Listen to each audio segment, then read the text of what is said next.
Hi, and thanks for joining us. Today we're going to tell you about 10 of our favourite foods we've eaten while we've been abroad.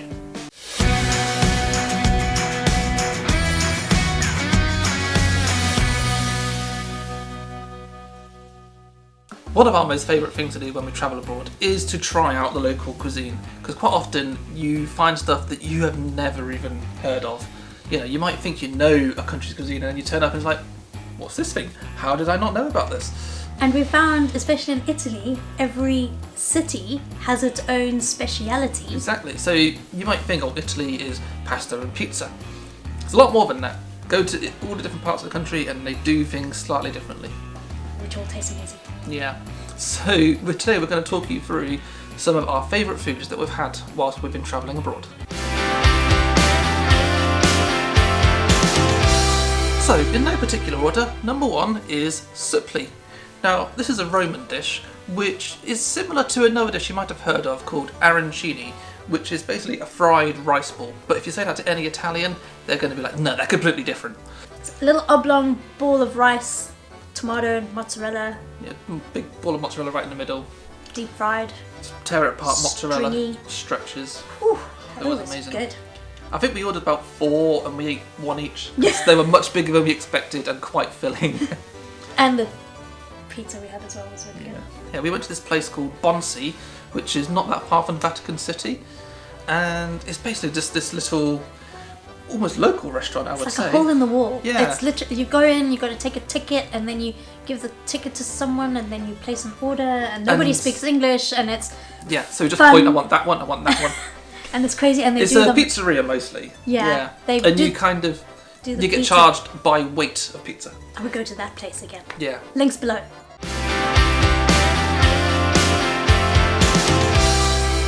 Food number 2 is Svíčková. Now, I had to Google how to say that, because that's... It's a Czech dish. Yeah. We ate this in Prague. It was so yummy. It's basically meat, dumplings, and gravy. I mean, it tasted similar to what my mum made when I was a kid. It was amazing. It is a local dish, and as such, every mum has their own recipe, and then no one has seemed to agree exactly how it works. But in general, I'm going to read this off this because I can't actually remember everything that goes in it. So it is beef sirloin steak, served in a gravy made of carrots, parsley root, celeriac, and onion, and then spiced with black pepper, allspice, bay leaf, and thyme, and then mixed in with some double cream, and then served with dumplings. The dumplings make it. Dumplings are like the best They are ever. amazing. I mean, it sounds so simple as well. I mean, I don't know why we haven't made it ourselves. Yeah. We should do that. We should try and make that one day. Do that.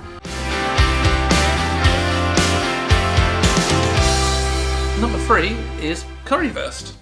Now, this is something you can get pretty much all over Germany. We've had it twice. We've had it once in Berlin and once in Puttgarden.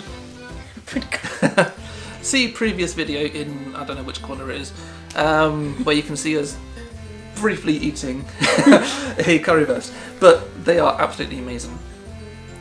So it's a pork sausage, normally a bratwurst, but then it's covered in this tomatoey curry sauce, which just, yeah, and then typically served with fries and also a bit of curry powder on top as well. it's really yummy. Yeah, That flavour that comes out of there is just it's like nothing. nothing else compares I've to never had anything like this. No, it's so good. Number 4 is Greek food. All the Greek food.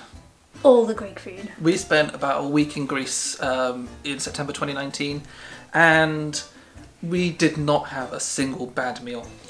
Everything was fresh, even from the cheaper, chainy type places. Everything was so yummy. Yeah. Yeah, and there was just so much of it as well. The spicy cheese salad tasted different at every place, but it was yummy. Different colour in every place and as a well. different colour.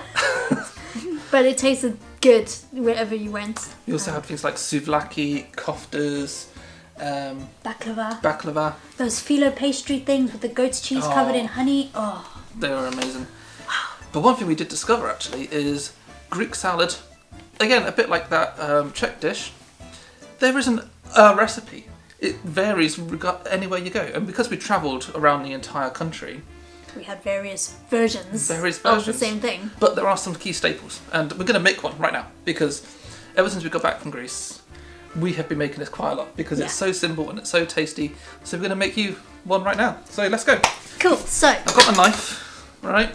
Down, baby. Let's go. Cucumber. Cucumber. In big chunks. Lots of chunks. Tomatoes. Tomato. Now, nice, fresh, juicy, big tomato. The problem is we live in London and the tomatoes are not quite as red and juicy as they are in Greece. But you make do with what you got. Babe. Oh. Onion. Onion. Oh, I've got to peel this, right? Okay, yep, go. Keep going. Keep going. Your favourites, and definitely not mine, olives. Olives, yep. Black olives. Let's take some of those out. Green ones. Oh, green olives. Yep, got it. They say it's an acquired taste. I haven't acquired that yet. I love them. Oregano. Oh god, more stuff. Yeah, oregano. Salt. Salt. Yeah, we need to put some salt in. Hang on. There we go. Salt. Pepper. Although this is not. I don't think it's Greek, but we like pepper on salad, so we're gonna go with it. Yep. Some of that. And olive oil. Oh, olive oil. Yep. More of that. Pour some of that in. They love their olive oil, so lots of that. Okay, right. Just need to toss that up. Are you done yet? Yes. Voila. One Greek salad. Yummy. Or whatever the Greek equivalent of voila is. But this is delicious. We don't have a fork. It's alright, we'll just have to do this.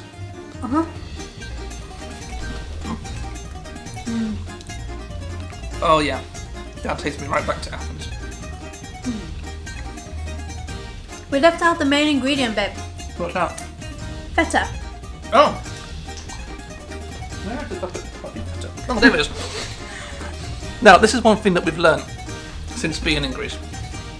Feta. Now, whenever I had a Greek salad in London, or anywhere else for that matter, you normally get feta chopped up in cubes and just thrown in. But, this is what we learned, is the Greeks just do that.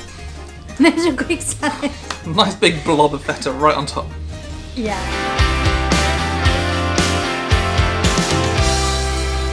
Okay. Sorry, right. Number 5 is Italian wedding food, pre-food.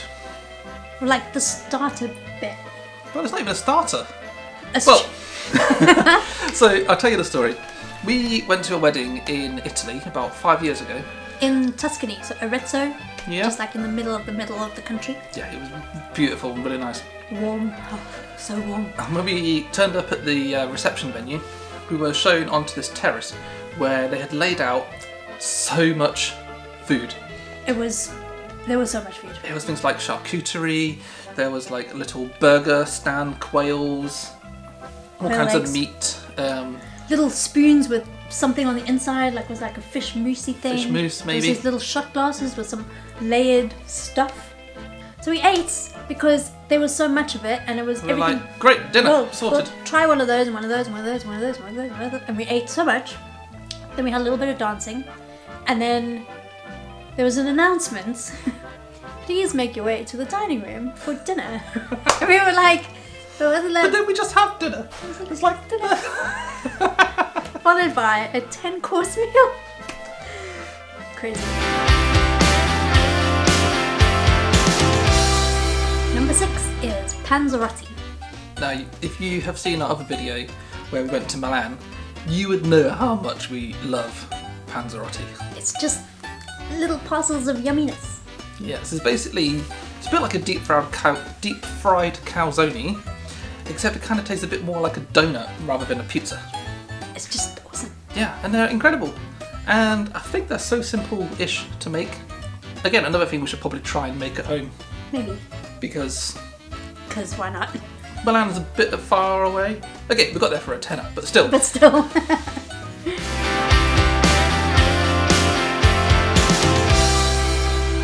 Number 7 is herring.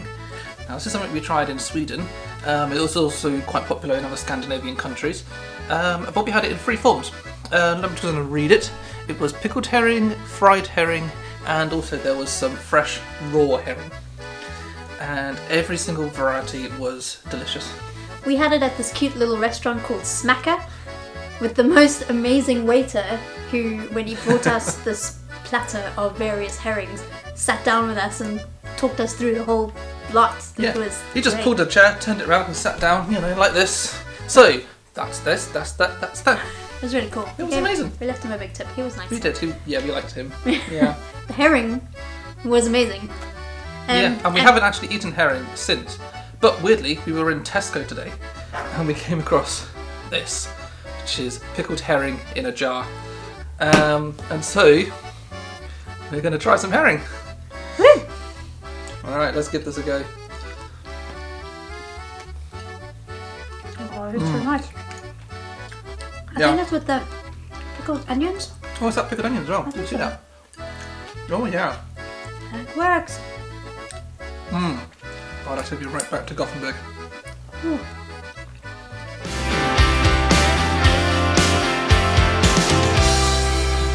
Number 8, we've been to South Africa a lot because it's my home country. I've been there about 10 times. And I live there. My favourite restaurant, place, eating experience in South Africa is B's Steakhouse. Now, unfortunately, B's burned down about 3-4 years ago, but Bruce is now working at a wine farm in the Himmel and Arder area outside Hermanus. La Vergie. Sorry, I just got some of his sauce. Yeah, because he makes the best steak in the world, Yeah. right? Like, hands down, the best steak in the world. And the reason why it's the best steak in the world is because he bastes it in the secret sauce that he won't give you the recipe for. But No. you can buy a bottle You can buy it. for like... Go to where he's now working at La Verge, where he runs... Does he run the restaurant? He runs it. He runs the restaurant. So the ultimate onion is still there, which is amazing. And some steak, which is also amazing. Yeah. And tell Bruce we say hi. Yeah. Hi, Bruce. Hi, Bruce.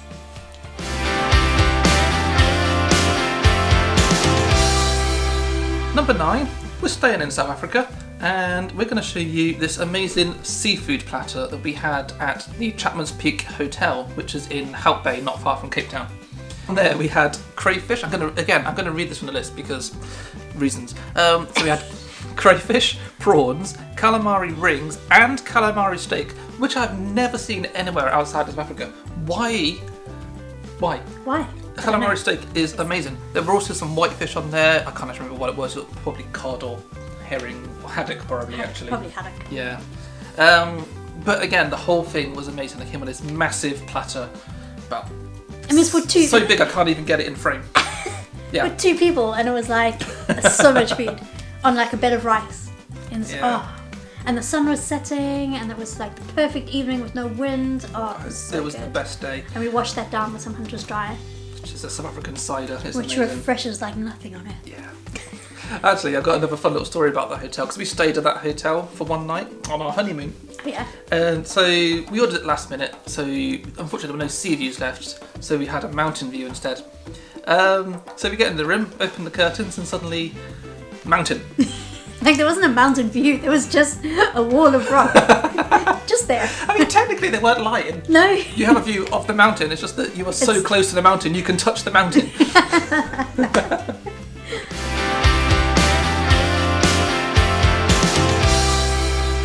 Number 10 of our favourite foods is another South African classic called the Don Pedro.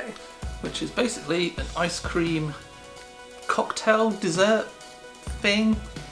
I'm not quite sure which one it is. Easy. It could be any. Ice cream plus alcohol equals Don Pedro. Yeah. So when I was just looking at this to see how to spell it, and apparently there's 2 spellings. There's either Don Pedro with an N or Dom Pedro with an M. And apparently the Don is correct, but some people say Dom. I'm not going to get involved in the argument. But It's a Don. Don, whatever. Whatever you call it, they are amazing. Let's give it a go. Oh, that's very thick. And really yummy. But Yeah. we used Baileys in this one. That orange truffle Baileys. That's, Oh, that's really amazing. good. Yeah. So you can basically have whatever alcohol you want. Traditionally speaking, it's whiskey. Yeah. But you can have other things like Kahlua, peppermint, what else? Any other type of liqueur, essentially, or spirit. Amarula. Yeah. That's going back to South Africanism. Oh, you should. Just the perfect after dinner thing. Yumminess. You find it on pretty much every single menu in every single restaurant in South Africa. Yeah. With possibly a few exceptions, but those are just the They're stupid ones. everywhere. Well, there we go.